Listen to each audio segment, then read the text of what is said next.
Para todos sempre seja exaltado o nome excelente do nosso Senhor Jesus Cristo. Aula número 236, Palavra Poderosa. Amados, é através do Instituto Superior de Formação de Guerreiros que vamos estudar juntos a Palavra do nosso Deus. E esta aula é parte integrante de um curso de teologia básico em que todos os temas ministrados você pode ter acesso através das nossas plataformas digitais. Portanto, siga-nos no Instagram, Palavra Poderosa Antônio Oliveira. Temos o WhatsApp que é mais 238 84 567 6067 e o nosso e-mail que é oliveirasiloafrica@gmail.com. Eu sou o Bispo Antônio de Oliveira e juntos vamos estudar a palavra do nosso Deus. Dentro de uma introdução, tomamos na carta de Tiago, no capítulo 1, versículo 5, que está escrito: Se, porém, algum de vós necessita de sabedoria, peça a Deus, que a todos dá liberalmente, e nada lhes impropera, e ser-lhe-á concedida. Então a palavra do nosso Senhor está nos garantindo que se nós necessitamos de sabedoria, e quem é que não necessita, não é? A quem nós devemos pedir? Para Deus. E que Ele libera, assim, a todos aqueles que pedem. Evidentemente, a todos aqueles que caminham com Ele. Existe essa condição, né? O tema que estamos estudando nessas aulas trata sobre libertação financeira 3. Dentro de uma abordagem renovada, vamos dar continuidade aos nossos estudos, né? E agora falando um pouco sobre endividamento. A palavra de Deus em Provérbios, no capítulo 22, versículo 7, nos revela o seguinte: o rico domina sobre o pobre, e o que toma emprestado é servo do que empresta. Então veja o que a palavra está nos revelando, que em todo o sistema da raça humana, aquele que é rico, ele tem domínio sobre aquele que é pobre, né? E está dizendo o seguinte: quem toma emprestado se torna servo daquele que está emprestando. Então, evite tomar emprestado de quem quer que seja, porque senão você se torna servo, se torna escravo de quem estiver te emprestando algo, né? E esse algo pode ser o que for, pode ser dinheiro, bens materiais, qualquer coisa que nós pedimos emprestado, nós nos colocamos na condição de escravos. Tem gente que pede até roupa emprestada, né? Então, tem gente que acha que pedir emprestado é normal. Deuteronômio capítulo 28, versículo 12, está escrito o seguinte: o Senhor te abrirá o seu bom tesouro, o céu, para dar chuva à sua terra no seu tempo e para abençoar toda a obra das tuas mãos. Emprestarás a muitas gentes, porém tu não tomarás emprestado. Então veja que aquele que caminha na presença de Deus tem o bom tesouro do Senhor aberto sobre a sua vida. O céu está aberto derramando chuva. Chuva significa, sim, bênção, significa suprimento, significa fertilidade ao tempo determinado. E Ele abençoa tudo, toda a obra das nossas mãos, aquilo que nós empreendemos, aquilo que nós fazemos, temos a bênção do Senhor. E nós teremos bastante para emprestar, mas jamais pediremos emprestado. Isto é bênção na vida daqueles que caminham com o Senhor Jesus Cristo. Logo no rol de maldições, aí mesmo em Deuteronômio capítulo 28, agora no versículo 44, veja o que está escrito: ele te emprestará a ti, porém tu não emprestarás a ele. Ele te será por cabeça e tu serás por cauda. Ou seja, a pessoa que está longe da presença de Deus, que não caminha com o seu Senhor, a pessoa que negligencia a graça de Deus na sua vida, ela traz sobre si o quê? Maldições. Então, ela toma emprestado das pessoas, do sistema, e ela é sempre por cauda e nunca será por cabeça. Então, amados, precisamos reverter essa situação. Precisamos manifestar a glória de Deus na nossa vida, inclusive com suprimento. Você já ouviu dizer que dizimistas fiéis falem? dizimistas fiéis, eles se afundam, eles conhecem o fracasso, a necessidade? Conhece mesmo, sabe por quê? Porque a administração financeira não está restritamente ligada a ser um doador generoso. A pessoa pode ser fiel doador, fiel dizimista, mas isso não quer dizer que ela tenha suas finanças administradas segundo a vontade de Deus. Então é um erro achar que, porque eu dou o meu dízimo, então Deus repreende o devorador por minha causa. É falta de conhecimento panorâmico da palavra. É heresia. Te ensinaram errado, você acreditou e continua nesse caminho herege. Entenda, queridos. Então não é dar o dízimo que eu tenho suprimento, não é dar o dízimo que Deus repreende o devorador. Isso é balela. Você não se esqueça que a palavra, ela é uma espada de dois gumes. A mesma palavra que dá vida, ela mata. E tem muita gente morta porque não estão contextualizando a palavra do Senhor. Então, mensagens mortas, elas matam.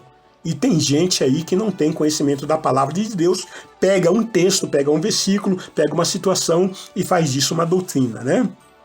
Então, entenda o seguinte, a administração financeira envolve também santificação, conhecimento e planejamento. Então você tem que ser santo para que Deus te abençoe.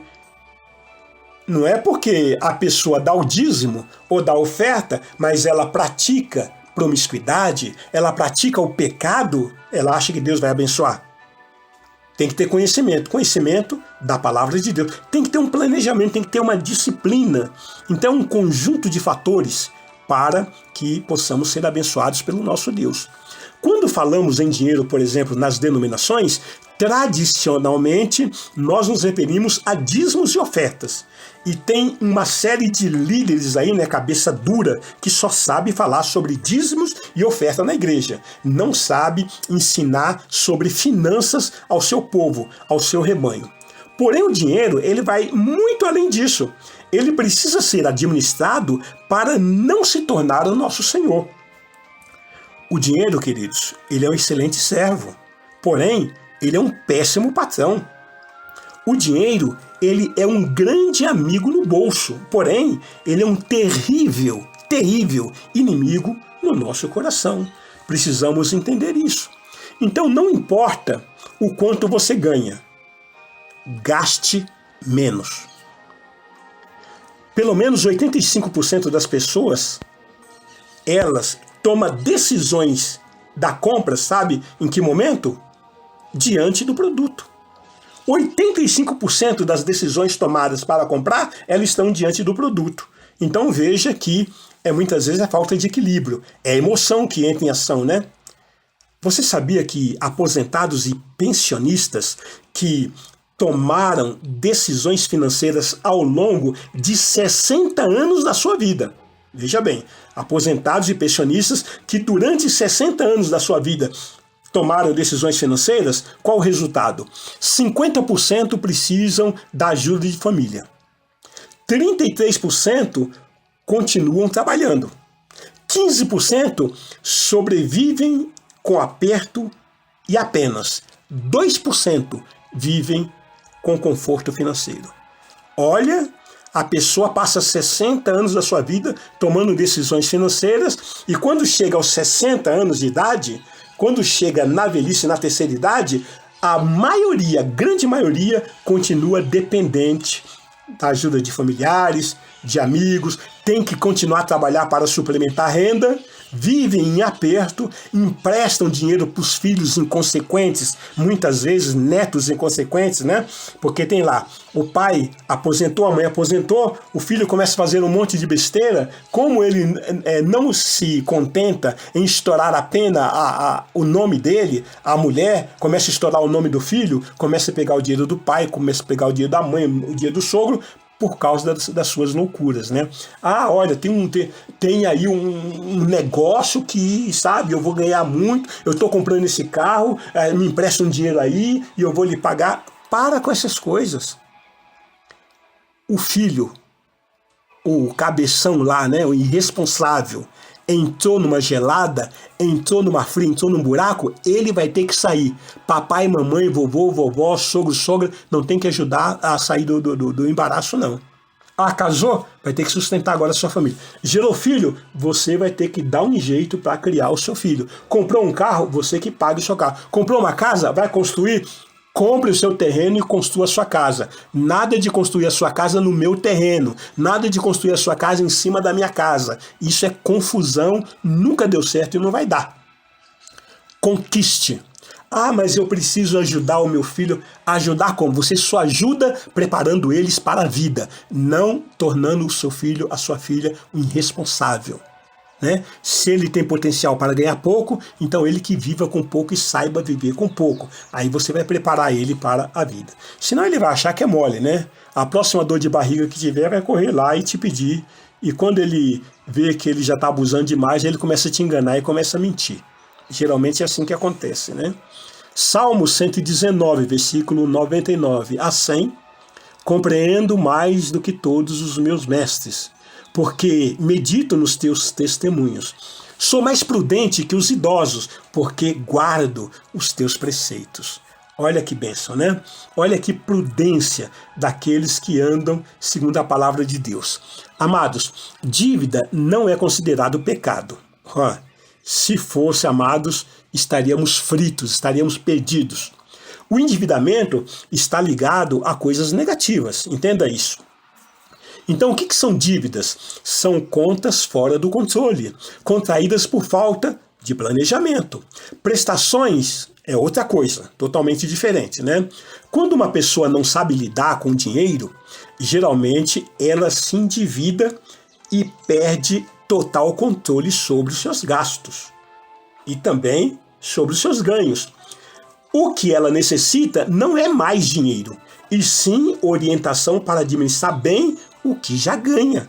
Não pense que a pessoa, por ganhar mais, não, agora eu vou ganhar mais, vou ganhar melhor, ela vai gastar mais, vai continuar sendo inconsequente. Para livrar-se das dívidas, a primeira decisão a ser tomada é a consciência firme e inegociável que você pode muito bem viver sem dívida. Caso contrário, tão logo começa a sair do aperto, tornará a fazer novas dívidas e o ciclo vicioso continuará. Quer ver? Outro fator muito importante é procurar os seus credores para negociar o pagamento. Né? Elabore aí um plano bem detalhado, assim os seus credores eles terão confiança que irão receber. Sabe por quê? Porque observarão que você está sendo honesto na sua parte e que você não está se escondendo ou fugindo da responsabilidade, como muitas pessoas fazem, né? Inevitavelmente, né, ou infelizmente, né, melhor dizendo, muitos inadimplentes, ao invés de procurar os seus credores para negociar, foge, diz que não está, troca telefone, né, troca endereço e começa a enganar. Negociar é sempre a melhor solução. Pense nisso, né? Porém, faça um acordo por escrito para que tudo fique bem documentado, né?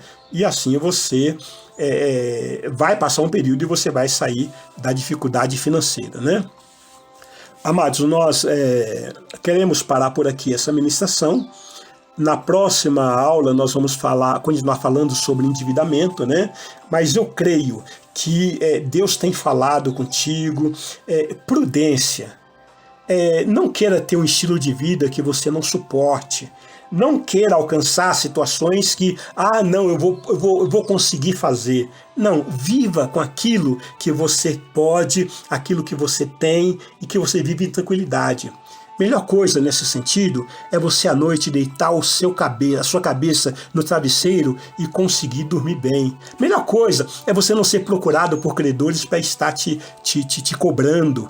Isso é horrível, é horrendo. Isso é mau testemunho para sua família, para os seus filhos. Então, viva uma vida de equilíbrio. Se você não pode ter um carro de 100 mil reais, tenha um de 50. Se você não pode ter um de 50, tenha um de 20. Se você não pode ter um carro de 20, tem uma moto. Não pode ter uma moto, tem uma bicicleta. Não pode ter uma bicicleta, ande a pé. Mas conquiste a sua independência financeira. Deus abençoe grandemente. Até a próxima.